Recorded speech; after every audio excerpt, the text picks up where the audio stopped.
Today we are sitting down with Axel Tanner, playlist curator, tall, handsome man, tastemaker extraordinaire, as he goes over some of his origins and the ins and outs of what it is like to be on the come up in scaling the independent musician business. Spitting. Yeah, so I'm Axel Tanner, born and raised in LA, Pasadena to be specific. And yeah, this whole music thing is sort of, it's never been anything else for me, right? Like, grew up playing baseball, but then injuries just led me to music, and it's just been full force ever since. Started like production side mostly, and that's actually how I initially got onto TikTok, was me just sort of slinging my beats, if you will, right? Like I had a BeatStars page, and I was like, yeah, right. Oh, I'll show you some shit later, but it was essentially just me slinging beats and like just being like, yo, how can I like blow up, and drive traffic to my shit. I was doing well, right? Like I saw the power of what consistency can bring you on a platform like TikTok. And as a producer, I was being invited to sessions and stuff like this. I was like, wow, this is amazing. But on the other side, I'm working with artists too, and like homies as well. And my goal on TikTok was to be like, in addition to my production, how can I like, take what I know on this platform and help blow up my friends, right? And like help drive traffic to our songs there.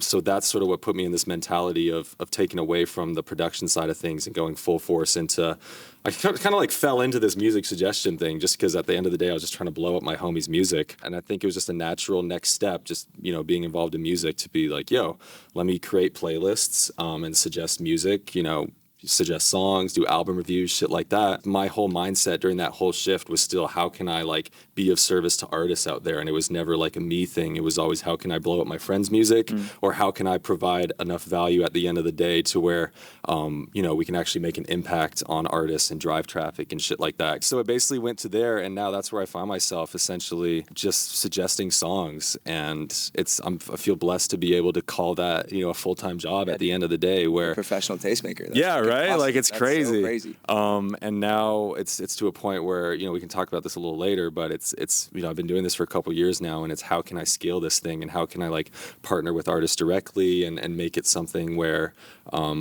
we can build together with artists, and it's less of a transactional, hey, can you throw me on a playlist? Hey, can you post me? Yeah. It's more of a, let's build together, let's make something cool. And I think that's what Live 2 has sort of inspired me to make that pivot as well. So it's really full circle coming here and just being surrounded by this energy and with you guys and these perspectives. So I'm really excited to chop it up. So we decided that it's more fun to start with quick questions, and you have 30 seconds to answer each of these questions. Yeah, last time. Hard 30. Yeah, he'll come over and slap you as we go over 30 seconds, actually. The hard 30, man. Pert, what is going on over here? Don't worry about me, present. Don't worry about me. He was determined to get this shirt off right here, man. I'm not usually like this. All right, let's get after it. Who is one artist you discovered and feel as though you had a major impact on their career? I think there's so many, but I think like there's not one artist where it's like I discovered them and then like really blew them up, right? Like I think there's a lot of artists where either I discovered them and helped them get to a certain spot, or there's artists that I didn't discover, but someone sent them to me, and those are the artists where I've been able to have the most impact on. But I think also at the end of the day, I have to realize that I feel like we're similar in that way, where in order to like feel like we've done our job and helped like get this artist to a certain point, we really undervalue even the smallest amount of moving the needle, right, and the smallest amount of impact. So we get caught up in the numbers. We're like, like we need like 100,000 streams a day sort of thing, but it's like a success for artists in certain levels of the career means very different things. So I think it's hard to define what that is, and I think each artist has that own definition. Someone that genuinely just mess with wholeheartedly, and they're really special and place in my heart because they come from the curator community as well. Artist named Flozig from Orlando, Florida, extremely talented.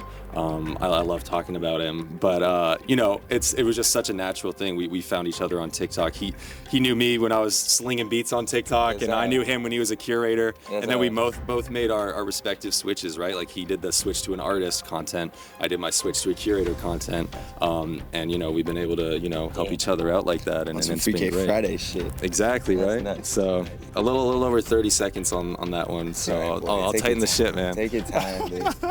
Figure it out. I'll tighten the shit. You're a professional, bro. Right. What are we paying you for?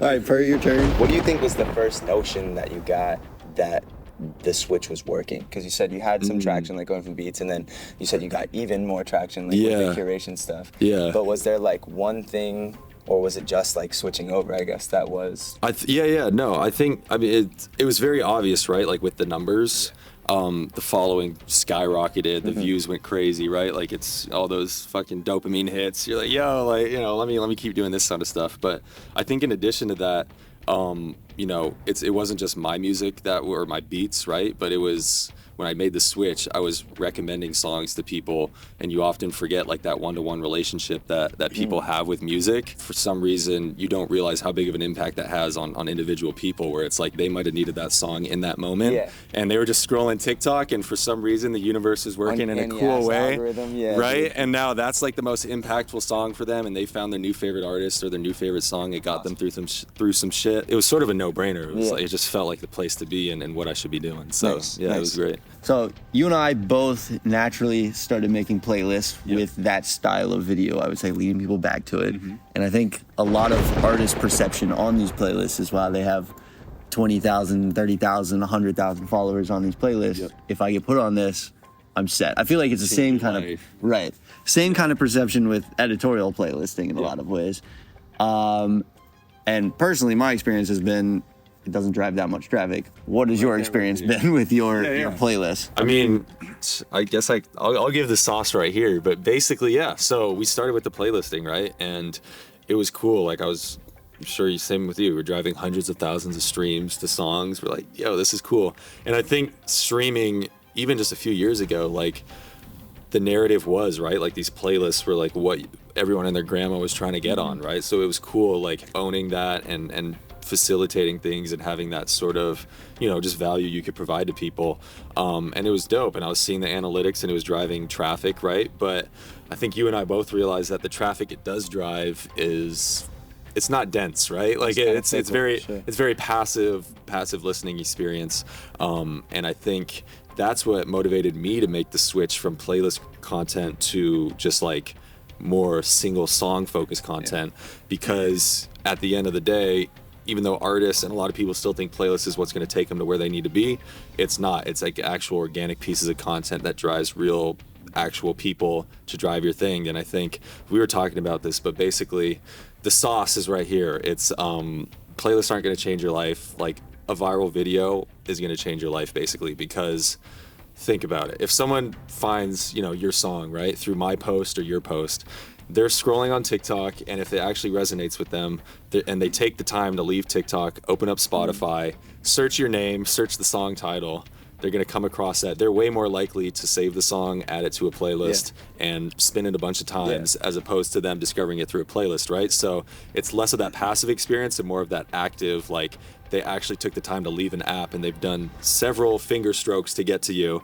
And in today's day and age, that's a lot of commitment, right? To already give someone.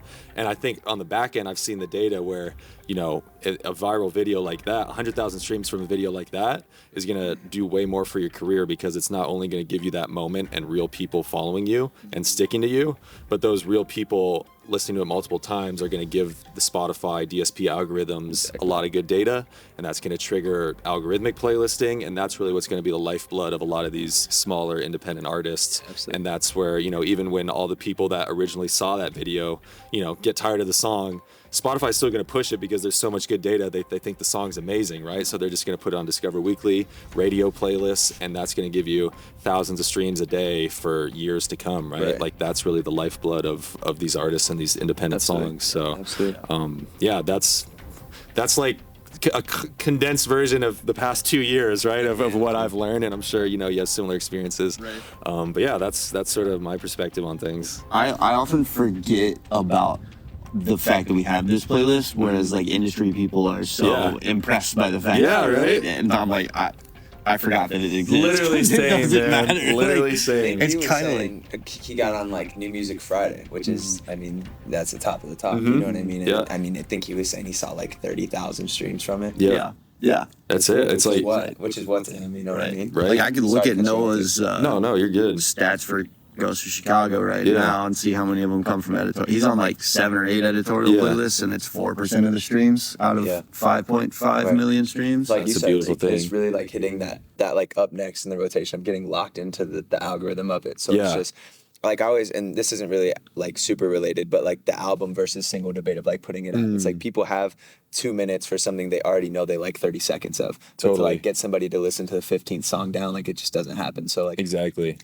Again, like I said, not super similar, but just relating that over, it's like to press shuffle on a playlist. Like I can only hear like 7 songs in a row before I'm like, yo, I need to stop listening to music for a second. Exactly, I'm right? not gauging it like appropriately anymore. You know what I mean? So it is really just that like one by one basis of like, I like this song. Okay, boom. You like that song? Here's a similar song that we've locked into this algorithm. Like you're saying, that we already know so many people like. Yeah. Here's one more, and then here's one. But like, you know, I think the whole playlist thing can just get overwhelming, especially when you're the 25th song down. Right? Exactly, right? And I think same with you. Like I forget I even have these playlists at the end of the day because they're so not top of mind when it comes to like, you know, what you need to be doing and how to actually, you know, create moments for artists. And I'm sort of under the opinion, you know, like New Music Friday, if for a small artist, it could be a great look, right? And but that's all it is. Like it could actually hurt you within the DSP algorithms, right? Because if 50 of your first 50,000 streams are from a playlist as opposed to from real people going from TikTok to you, those 50,000 streams aren't as dense, and you're given the bad data essentially, right, to the algorithm, and then you're not going to trigger those algorithmic playlists like Discover Weekly and radio. So never thought about it. Yeah. So I'm almost like, you know, use playlists as like more of like an inflationary tool, right? So where if you already have built your gas on the fire. Exactly. Like you already built the infrastructure, you built the space, the song's already doing its thing, then you go out to playlist and sort of inflate the numbers, because as soon as you take it off the playlist, the numbers are going to come back down. So I literally just look at it as an inflationary tool that you should only use after you've sort of built that infrastructure and created that foundation. It naturally follows like the success in the first place. Exactly. You end up getting put on the playlist because you're already successful. It's not, you don't become successful because you're put on the playlist. Totally. It is a weird misconception though, like you said, because I mean, obviously the music industry changes every single day in the era that we're in. But like you were saying, I mean, streaming itself is so much different than they used to. I think, I don't know if they were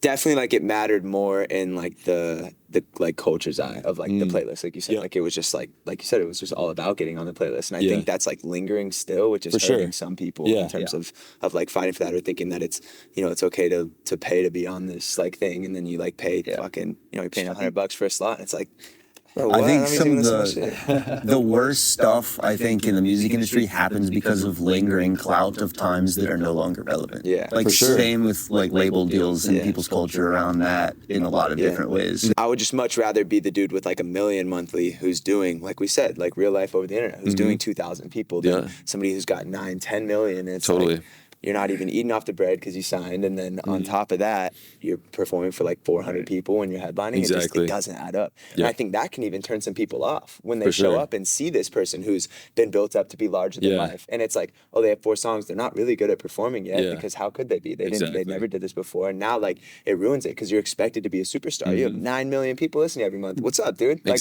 why aren't you, you know? So the image in the fan's head is way bigger than what the artist actually is at that point. People want something to believe in and to grow with. The underdog is everything. You know? Exactly. What is with these people who, like we're saying, most of the people that kind of hit y'all up, it is sometimes about like, yo, let me get on the playlist. Let me get on the playlist. What do you think's like, if any, have there been any like just out of pocket, like not like fans, but artists just hitting you up in terms of like trying to get on the playlist? You know what I mean? Yeah. I think when it comes to those kind of combos, it all happens through DMs, right? And I think, you know, through text or through DMs, the nuance of a conversation is lost. Where, you know, I don't know, it's just weird. Like some artists, I was just showed someone the other day like this DM I got, but it was basically just an artist being like, yo, I just dropped this song, like, you know, like and comment and post it on your story. And it was like, yeah, I mean, like, I don't know, like that's probably Who are you, bro? Yeah, right. You Like respectfully, I'm not shit either, but like I don't know, just coming at it from that it's kind of perspective is weird. And Buy I me think, a coffee first. Right, yeah, exactly. Like, so I think, you know, as an artist, like pitching to these curators, like you hear it all the time, right? Like it's all about the relationships you have, especially in the music industry. It's about who you know, not what you know, and that just fucking lives true every single day, right? But I think just taking that. So LA. Yeah, right. That's all I know. No, I'm just kidding. But yeah, like as an artist approaching certain tastemakers and stuff like that, I think just understanding and approaching it in a way where you're actually trying to build a genuine connection, and if you show like, yo, I really fuck with like this post you posted last week, like you really put me onto this artist, blah blah blah. It's like, oh dope, like this person took the actual step to like familiarize themselves with my content, and I feel like it's not just a surface level transaction, because at the end of the day, that's what I don't like about the industry in LA, right? Is a lot of this stuff is surface level transactions. So whatever you can do as an artist to make it feel like that's not the case, even though we all know, like at the end of the day, that sort of is what it is, right? Like there's a reason you're hitting someone up. An angle to come about it. Exactly, right? Sure. But I think there's still a cool way to approach it. Yeah. You ever be having people like that? Like initially, what made me conceive that question is just like recently, bro. It's always on some shit of like you'll get the nastiest message or whatever, and like you take the time to reply, and like that, bro. It's like, hey, big fan. Like, it's like, dude, what? Like, it's nuts. With your chest out, like you're ruining people's lives. Fucking kill yourself. You're like, dude, that hurt my feelings. You're like, yo. I listen to you all the time. Yeah, right. It's like, what the fuck? No, it's weird. It's so hard to like view those people as human beings, not in like a derogatory sense, but just like how you were saying, or not exactly saying, but almost touching on it. It's like, there's shit on the internet I don't like. Yeah. There's shit on the internet that like partially offends me. You know what I mean? Never once have I been like, let me tell them that. Right. Let me like stop and like really like. Let me take the time out of my day. Like I got something to say. Like and they're gonna feel this. I need them to feel this. Yeah, it's just like yo, you took the whole time to be like, and then like stop for a second and be like, and just be like, and then like, dude, press send on it. The gusto he fucking presses the enter key with, bro, just fucking.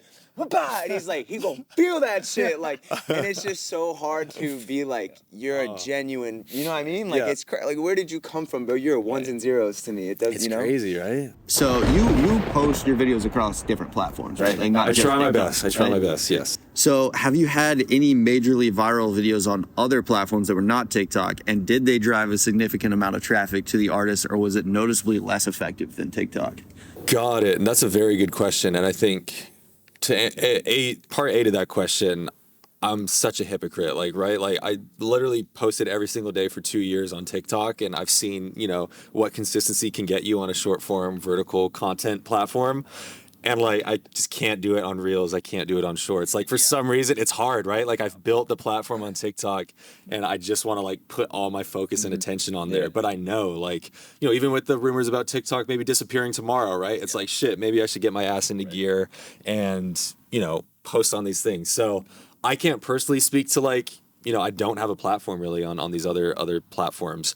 But people that do, for some reason, I feel like it doesn't convert as well, right? Like I feel like there's something about TikTok. It could be the user, it could just be the nature of the platform, but I think it's just so seamless. Like people are willing to leave the app and they know to just like go app to app, like they can do their thing. Whereas I feel like if you're on other social platforms, it could be the user, right? But it could be the interface, the user face, where it's just not as native, and I don't see the conversion rates as being as good. Yeah. I guess it's got to just be the initial value prop of TikTok was, I'm going to go on there and find something new that I've never seen before, right? And go consume it. Whereas Instagram is like, it started as I'm going to see my friends and see other things I care about already. That's what we want it to be, right? So maybe that's why. But have you seen with kids? I mean, you've probably had way more experience with like Instagram Reels, right? Like honestly, just like you with our core Live 2 page, we haven't posted that much on there. With our artist content, like you've had a video do 400. Pert's doing his thing on Reels, on Instagram Reels that doesn't do well on TikTok. Right. So it's hard to like separate. It doesn't go backwards. Okay. And so like if it does well on TikTok, maybe it does well on Instagram. But if I don't know. I've never had something just go ballistic on Reels and then like done on TikTok. Yeah. Got it. So we can't even like. So it's hard to have clean just Instagram Reels data. Right. It's interesting. Yeah, very, very like literally no experience with that yet. Yeah. I guess from my perspective, I just see like engagement is a little lower on Reels. I don't know if that's just No, definitely it is. yeah, Definitely. right. So I think naturally, like if you're getting less likes and comments, it would lead to less people actually taking the time to go to Spotify I or think Apple. you hit it on the head of like what people want from TikTok, and then you were saying that's what we want from Instagram, Yeah. like the following based thing. And so like each Yeah. of these apps serves a very like Yeah. different role in people's lives, even though they're all social media. They're trying to- Snapchat's not doing the same thing that Twitter is, and that's not doing the same thing that TikTok. I mean, but you go on Twitter, see like some crazy fight video, and then somebody get like fucking shot in the face, and then you could go No on Facebook filter, and man. like talk to your grandma real quick, Yeah, yeah. and then like go on TikTok and discover some new music. But when you're Exactly. on the gram, bro, like you're just trying to see that it's not where you're the place that you're wanting to find Totally. that new stuff. So I think people are a little bit more sheltered to that. And then on top of that, the interface is nowhere near as like friendly for the optimization of going like platform to platform. Yeah. I don't think. You know Yeah. what I mean? Like you have to go somewhere once you're on Instagram to be on Reels. It's Yeah. not just like bing bing. Yeah. You know Exactly. what I mean? Like, Yep. Let's get into the actual questions now, do it. which we're Great. basically just going to be treating like these questions that we've already been doing, keep it which running. is good. You talked a little bit earlier about moving in the direction of wanting the connection with artists to be in a business kind of way, more natural. And I've faced this too. It's very difficult when it's a transactional thing for them to, you know, it just feels weird. Yeah. And so the proper route of going is actually partnering with the artist. Totally. So how are you thinking about structuring those deals? How far into it are you? What do you find interesting about it? Just tell me about the entire world of making those deals and how you want that to go. Yeah, exactly. So I guess to give some context, right? So the past 2 years, it's been great. And, you know, in order for curators such as myself to like monetize the platform, right? Like our DMs are full of people like, yo, how much for a playlist spot? You know, how much for a post, blah, blah, blah. And I think the easiest monetization model has been, you know, flat fees, right? So, yo, this is how much I charge for a post, blah, blah, blah, blah, blah. Disclaimer, I only ever post stuff I genuinely fuck with. So I say no to 99 out of 100 things, right? But I got to pay the bills at the end of the day too, right? So that's how we've been able to monetize the platform though, right? And it's been cool, but I'm sure as we all know, and you know, people watching too, TikTok views are so volatile. You know, that's the beauty of the platform, right? You can either get 2 million views or you could get 2,000 views, you know? So it's hard to put a price tag on that, right? And I think that's what made me realize it's hard to put a price tag on the value I'm providing, because it's either, you know, best case scenario, I'll charge what I charge for a post and I'm underselling myself because someone was able to sign a deal off the strength of one post, and I'm driving tens of thousands of dollars in streaming revenue to them. And, you know, they said, yo, thanks for the post on DM. And that was the end of things, right? Yeah. On the other side of the coin, if the post flops, still could be a great song, just for some reason the post didn't connect, the views were low that week, what have you. I feel like I overcharged an artist and I feel like shit, and I feel like I wasn't able to provide enough value for them, and I just, you know, it doesn't feel good. It's not a fulfilling transaction for me. So I think that's the backstory, and I think for me it was all about how can I get away from that flat fee model and really find a way to, you know, my platform gravitates around more underrated artists as well too, right? So how can I find a way to work with these artists that don't really have a budget like that, and take all the risk out of it for them, but still allow them access to bigger platforms like mine and other curators in the space? So that was the thinking going into it. And I think, you know, equity-based partnerships was just a no-brainer. It was sort of like, yeah, you know, you make the music. I think I've seen it first crossed my radar in like the lo-fi world. I think it's a very common thing, because like, you know, like Chill Hop or, you know, just stuff like platforms like that, where I learned quickly just talking to people, because I was in the lo-fi world for a bit, that, you know, all these radio stations on YouTube, you know, like the Lo-Fi Girls, stuff like that, they basically have these platforms and they own the machines so that they can go to, or, you know, artists are always coming to them, lo-fi artists, asking for playlist placements, asking for spots on their radio shows, and they own the means of operation, so they can be like, yeah, like give us 50% of your song, and, you know, 50% of a lot is better than 100% of zero. So that's been their sort of model, is like, yo, let's go 50-50, and that's how you like sign in the lo-fi world. So I was sort of brought that into the space of, okay, like these artists that I want to work with are very small. They may have not had any success on streaming platforms yet, you know, less than 10,000 monthly listeners, let's say, and I'm able to move the needle for them for the first time and give them that initial spark. So understanding the value I can bring, it's sort of, okay, what is a number in terms of streaming revenue equity you're comfortable with giving up if I can, you know, give you a certain amount of guaranteed value. And I think that's one caveat that I want to bring into every deal, is that I always want to guarantee value. So if I can't give you a certain amount of views or a certain amount of streams within a certain amount of time, I don't get any equity. The worst case scenario for the artist, you just got a free post from me and we go on our way, or we could work on another song. But if I am able to give you a certain amount of agreed upon streaming numbers or views, then the deal locks in, and we're equity partners now, and I'm incentivized to reach out to my network of curators and send them the song and be like, yo, what do you want to do here? Like, are you looking to post this, playlist this, and we can kind of grow it together. So that's sort of in a nutshell the model that I'm looking to move towards. And I think there's a lot of similarities between what you guys are doing as well. And I think we were talking about how it's a partnership, right? It's not, I'm scared of the word label. Like, I don't want it to ever feel like a transactional relationship. I want it to always be a partnership, where we're building together. The artist is providing the meat and potatoes, and then I'm providing the other half, right? Like, actually getting people to come in the door and listen and get the numbers for them. And it's been super fulfilling. We've had deals connect now. People would, I pride myself on knowing that people will never really know what songs I'm working on or have equity in, because I try to keep it as genuine to the platform as possible. So whatever songs I'm already posting are, smaller artists within that world. Like, I'm going to do deals with them and reach out to them and sort of facilitate things. So, hopefully it's been like a seamless transition into the monetization model.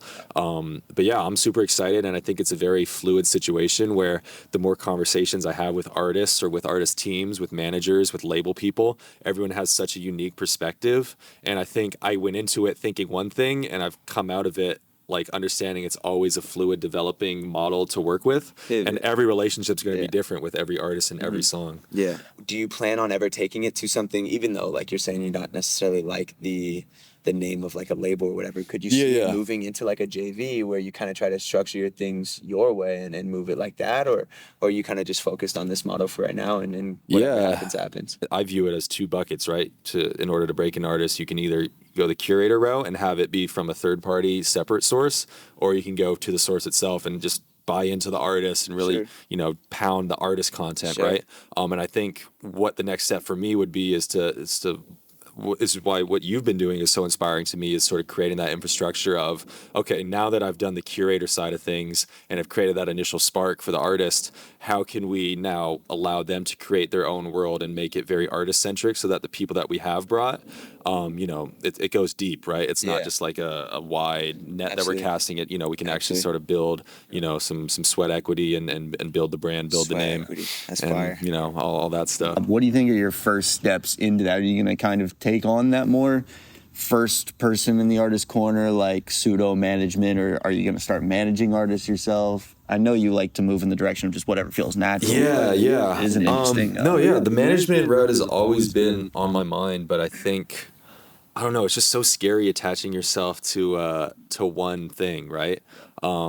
Not to say, the perfect artist could come across. I'm in love with so many artists out here, like I would manage someone at the, just snap my finger. I could name 10 people on my radar that I'd love to manage, right? But I don't know, it's something about attaching yourself to an artist in that capacity that kind of scares me. Yeah. And I feel like also, no shade ever to managers, but we were talking about like transactional relationships, right? Where I feel like when you enter conversations as a manager, people know like what you're there for, in a sense. Like, they know you're always going to champion your artist or a roster of artists, right? And it always just sort of feels surface level in a way. Yeah. Never any shade to managers. Like, they play a very crucial role, but for me personally, I don't think that sort of approach to my relationships or my conversations that I have within the industry is something that I would want to pursue, or I never want to sacrifice just the fact that I can just make genuine relationships with people and not have that surface level of I do have to look out for my artist's best interest at the end of the day too, so I owe it to like bring them up in this conversation as well. So that's always what I think has been keeping me from the management conversation, but I also very much admire and respect what managers do in their role in the space. With the management model, I think one thing that's going to be interesting for you to continue to explore, especially because I resisted the management model as well. Like I don't manage Pert. People think that we manage artists, which is a different problem in itself that we've had to figure out how to deal with. But Totally, yeah, I can see that. one difficulty with not going that route is that it puts you in the position where if you're doing, and this is maybe a limited way of seeing it, because if you resist it long enough and just move out of passion for it the entire time, you can kind of overcome this. But there are going to be times, obviously, where one song is really going to connect. You believe in the artist, but it's going to go so crazy that like you're no longer participating in the artist's corner anymore. Sure. Do you have any? I think Pert brought up the point of like a JV option, or would you come on as a partner in a bigger way, you think, with another label? Or how would you envision right now yourself staying a part of something that you arguably had a lot to do with the initial spark? That's been an interesting one that I feel like the way that we've combated that is the artists finally believe in what we're doing as much as we believe in what they're doing. Got it. And as you sort of keep it tight and in-house, right, and under the same umbrella. No, that's a very great question. I think that's a perspective, like we've had conversations, right? I think that's a perspective that you can only have after you've experienced that in a way, right? And I really value the convos we've had because it's made me hip to, that sort of point of view and really trying to like, I'm all, like I said, these deals and partnerships are very fluid. So I need to be thinking, a few steps ahead, right? As to like, oh shit, if stuff really does take off, like how can we assure that, we can, I obviously want the best for the artist at the end of the day, but we're human, you got to do good business too, right? So always into it also. Yeah, exactly. Right. So, it is a real thing, right? Like we talked about how that initial spark is so valued in the moment, but in hindsight, people might not value, where it's allowed them, whereas we feel very responsible for the spark, and we're like, like everything is possible because of what we've done, right? So I think it's just a matter of, for me, right, like I just want to have real conversations with artists and their teams and just keep it very family friendly, oriented, not, like we're saying, not as transactional. And I think being very selective with the artists you do want to work with and having those conversations. But, I'm sure I'm no stranger to being burnt too, right? Like, and it's like, I'm sure I'm going to get burnt sometime in the future with that kind of stuff. And, to each their own, like, I'm sure it's coming for me, but it's just going to be a learning experience at the end of the day. And it'll just kick my ass into gear to, probably learn the same lesson that you're trying to teach me right now. But like everyone's got to touch the stove in order to, really have it resonate with them. Yeah. So I think it's a very real possibility. And I think, I also got to keep in mind, like with the model that we're trying to push forward in these partnerships, it is weird because it's this new egg in this industry of a very predatory industry where upstreaming to something can be very complicated and just a lot of cooks in the kitchen at one time, right? So upstreaming is this whole different thing where I'm sure the process of upstreaming to a label, like either a song or an artist, is very different when it comes to every different situation. So I'm excited to learn, right? Like I said, it's very fluid situations. I'm excited to learn as I go and build with these artists, and it'll be a cool thing because these artists are very small too, so they haven't experienced those conversations with labels, or they haven't experienced the success on streaming to where they might be telling me, it's all family, like we're always going to keep it within the circle at the end of the day, but when they get that first taste of success, everyone acts differently, right? Or everyone, the variables just change. Yeah, exactly, right? Like money at the end of the day, it brings out people's true colors, and when you're talking about 20 million streams as opposed to 2 million streams, it's like that's actual like tangible difference in how people react and move. So I'm excited to get burnt a little bit, but we'll see. I think what you said is a perfect segue into my last question. Was if you were just saying you feel like you've really honed in on how to create that spark, and that's inarguable at this point for what you've done for your page and your image and your brand. So how do you think, like, what was that like in terms of creating that like forward-facing image for your brand, and how has it changed since you first made the jump into curation in terms of the style of videos you're making, down to like maybe even the way that you just fucking realized these videos that were lit this way did better here, or when you started saying this here, or yada yada yada? How does that like change? Yeah, so it's been, I think that's the nature of the app first and foremost. Like, you know, you find something good, right? Even with my kind of content, I make series, right? Like finding hidden gems so you don't have to has been one of my favorites, where it revolves around small artists. Yeah. But those series go stale, right? Because people have grow accustomed. We all have a short attention span. Yeah. Everyone's guilty of it. So, you know, you gotta, you know, it could be the hottest series for me. Every video is hitting 500,000 views. And then next month, it's like people don't care about that anymore. So you always sort of have to be innovating.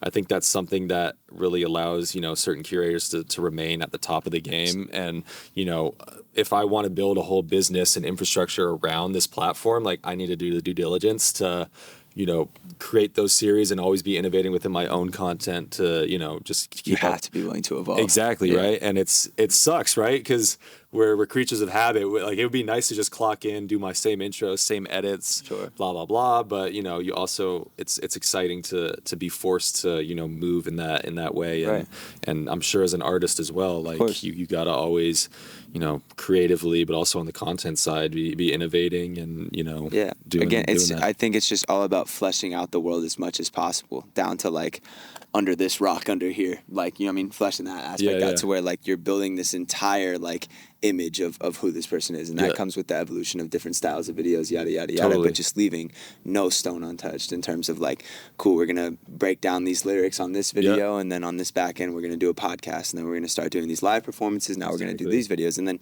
each of those independently, like you're saying, runs stale over time. And I think the name of the game is like we were touching on basically this entire time, is the person who can do it consistently and has the consistency, because obviously that wins the race each time, but also the person that like never gets old. You know what I mean? Not old in terms of the public eye, but like in terms of the mindset of like being rigid and just like, oh, I have, you know, I know what I do and I know how I work. And I think off of social media, that's something that plagues artists all the time. Before social media was even such a big factor, you look at artists who, when they first blow up, they have a very one sort of sound, you know what I mean? And they're unwilling to adapt and unwilling to evolve, and they kind of just get left behind with the time that they came up in. And it's like, who's willing to pivot, who's willing to be the most malleable while still maintaining their integrity.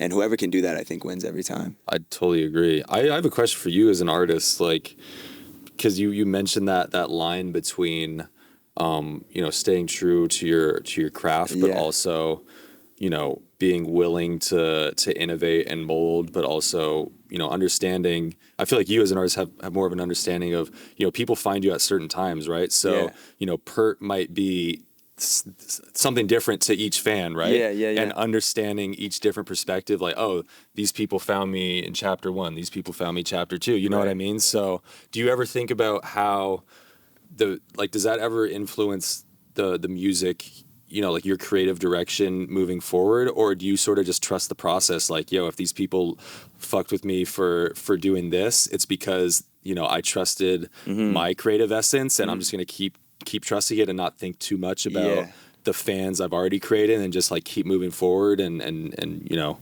do you ever think about that? For sure. Yes. All right, thank you guys. No, dude, most definitely. Something that like I find myself saying all the time, and not from an ego standpoint at all, but just of like just general like self-belief, is like I would be worried about like, you know, something not lining up with these people or like going stale or whatever. And like what me and McLean are always saying back and forth is like, if I was worried that I couldn't do it again, you know what I mean? And if I couldn't like, and I think that fear-based mentality is what like ruins a lot of people, but it's the path of least resistance, right? Just like you were saying. And it's like, if it feels good to me, that's what we're rocking with, you know what I mean? And if somebody doesn't like necessarily like it for this era, then that's cool, and there's a time and place for them. But I think the worst thing that people can do is maintain like one sound for you know a long period, and then those the perimeter does get rigid, and it does get like unshakable. And not only that, but it starts to narrow in on you to where people are just like, we want it again and again and again. And it's like, how many times can you make the same song? They don't even realize what they're asking for. And then they get sick of what they're asking for, and they confuse it with being sick of the artist. But they're sick of the song. But we live in a world that's so extremely dense and so extremely saturated that they don't need to take the time to figure out what the fuck. You know what I mean? They just know that they're tired in some facet. They don't care. I mean, it doesn't matter if they're confused, because there's 1,000 pertinences, and that sucks, but that's the reality of it. And so if you're not going to give it to them, they'll get it elsewhere. Yeah. And so my thing again is just fleshing this world out entirely to where people understand, like, or not understand rather, but people know that they like this sound for me, and they like this sound for me, and they like this sound for me. And I use the analogy of like just being the one-stop shop, because that's what people want nowadays. The less that people have to look for shit, the less that they have to move around pages and go around, and you can keep them contained in your bodega. Like the more money you fucking exactly. No, I totally get it. That's very well said. The physical result of that kind of mindset, I think we've started to see with, especially for me at this last like little party and at the show beforehand, there were real people who I think Pertinence fans have become fans of the journey that we're taking them on, more so than just one song, which has always been our mindset towards everything. Like, Pert has literally said on calls with like label people and whatnot, he's like, I don't want a song to have 100 million streams. I would rather have an entire catalog of every song doing 1 million streams than I would one song doing 100 million. And we repeat that back and forth. Like, we just can't be afraid, because we're gonna do it again and again, because that's just who we are. And so those fans are not a fan of one pocket of who Pertinence is. They're a fan of the fact that they're being brought on a journey that's going to continue. That's so beautiful. And again, because going back to just the world building, because that is so big. Like, and I mean, McLean introduced me to that idea, like, off rip. It was the first time I met him, and we started hatching these plans. It was like, okay, what's going to be your thing? And now that's evolved from the storybook life into this entire world. But it is, like I was saying earlier, when people come here, it's so important that they feel like they're a part of something bigger, because that's the shit that has, you know what I mean? I'm 21 now. A lot of the fan base is also 19 through 22, 18 through 22, I guess is that like range.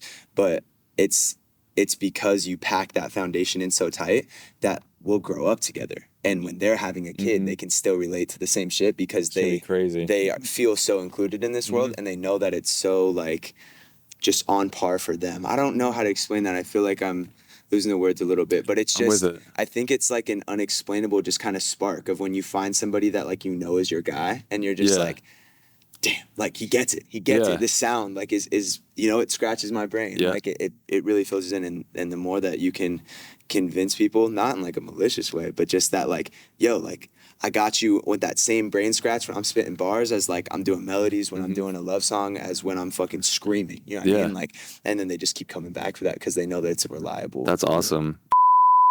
All right, this is a game I like to call the Chart Challenge. All right, Spotify is very vocal about who their top artists are.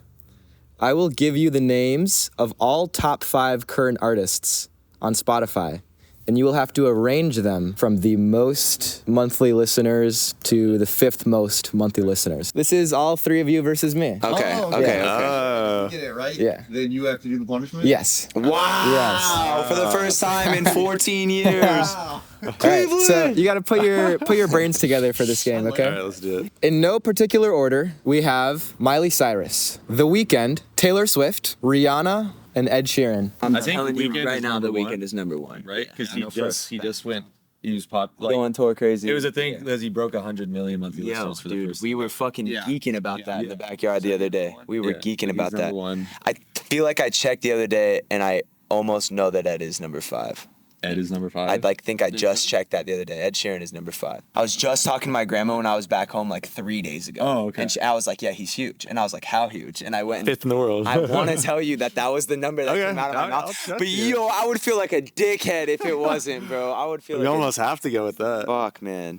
Taylor Swift is doing Gotta the be whole, 2, right? her whole She's gotta be tour. 2. Yeah, and she just had the album. I mean, she's Had the going nuts. album. She's 2. She's Yes, in a I would process. say that's safe to say that Taylor Swift is 2, right? Weekend. And Taylor. Taylor. What do you think? I can see that. Yeah. Like, hey, Rihanna didn't drop anything though, right? Yeah, it doesn't make sense. Maybe we should bump Ed to 4. Ed to 4, Rihanna 5. Although I have that premonition, but I would be. I would be more in. inclined to be like Weekend, Taylor, and Ed just top 3. Miley and Rihanna 4, 5. Has Rihanna dropped anything new? I can give you guys a hint too, because this might be a little more difficult than I anticipated. Tell me if that's 5 or not. That's all we need. Who do you want to know their place? Oh. Probably Rihanna, right? Or no? Yeah, I feel like Rihanna's the wild card. Yeah, Rihanna. Rihanna is number 5. Oh shit! Good. All right. There we go. All right. So we knocked 2 words. Okay, with then one I'm song. hella comfortable with that. Let's go. The Weeknd, Taylor, Ed, Miley, Rihanna. Ed, Rihanna. Yeah, right. I'm with it. Weekend. Where did Ed go? Yeah, wait, Ed. Ed would be 4, maybe. So the weekend. No, we were putting Ed 3, right? Oh, sorry. Ed 3. Yeah, Miley we're 4. going Rihanna The Weeknd, 5. Taylor, Ed, Miley, Rihanna. Yeah, Weekend, Taylor. I feel like Taylor and Ed could be 2 or 3. Yeah, like interchangeable. Yeah. Shit. Taylor really just dropped something. Yeah, like a couple months ago, but like still, it was like the biggest thing Ed ever. dropped his new project, right? Oh, good save, Right? Ed dude. dropped something recently. Oh No, shit. Ed dropped his new Yeah, I project. feel like Ed is like 2 behind the weekend. Okay, let's do. I could shit. dig that. Weekend, Ed, Taylor, Miley. Miley, Rihanna. Do you want to lock Weeknd. that in? Weeknd, Ed, Taylor, Miley, Rihanna. Yeah. All right. You guys want to hear the top 5? I'm very confident in Yeah. that. Wait, should we start with 5 or 1? Yeah, give us a countdown from 5 to 1. In 5th place is Rihanna. Okay. In 4th place is Miley. Nice. We got that? Yeah. Yeah. In 3rd place is Taylor. It's Taylor Swift. Let's Second go, place dude. is Ed Sheeran. And first place is The Weeknd. You guys got it. You guys got it. Hey. Great. Let's fucking go. Amazing. Wow, that was That feels nuts. good. That feels really good. Holy shit. Just gotta eat Um, sardines. Holy He's gonna shit. change the punishment because No. It was actually a light punishment, so don't hate me. Oh, how convenient. How convenient. I was gonna make y'all share your guiltiest pleasure when you are on Spotify. Holy. Ooh, I mean, I could still do that anyway. Yeah, we should just for the therapy session. We should each just find a little guilty pleasure. My guiltiest pleasure is Shawn Mendes. I had a week in one of my years in college where me and my roommate had something called Shawn Week, where we would only listen to Shawn Mendes for that entire week. Yeah. And we would like check in on each other and make sure that neither of us had been listening to anything other than Shawn Mendes. I'd say my guilty pleasure would be Harry Styles. That's a good time, bro. That's a Yeah. moderate pleasure, bro. That's like we'll put it I right in the guess, middle. but I mean, I'm just like No, I get that, I get hip hop that. is Yeah, like yeah, my yeah, yeah. world, so it's like let me rock with Harry Styles for a minute. You know what I Very mean? recently come around to Harry Styles. Sunflower, and I'm having a Watermelon great Sugar, time. Satellite is my all-time favorite Harry Styles song. So Don't let anyone know though, it's a guilty pleasure. So to get it done. I've been listening to Zach Bryan for the last like 2 weeks for some reason a bit. Yeah, Something in Orange. Listened to it a couple times. My guilty pleasure's been this song alone. Pert, did you want to name that song? Because we cannot play that. Why? They're gonna love it. This is Out of My League. Yeah, I was trying to think of who it was by though. Fits in the Tantrums, and I'm sorry that I didn't know that off rip. That's disrespect to the artist. isn't like a heart on the album cover? Oh yeah, they're getting after it for sure. Doing their Well, good thing. job, guys. You Yes, guys sir. are pretty tapped into the Yeah, that was top great. artists right now. Actually, Yeah, that was- very that was impressive. better. Better be, dude. A Take that fucking. hint though. That hint saved us. We would have. No, that was My fault, fellas. valid ass hint. My fault, fellas.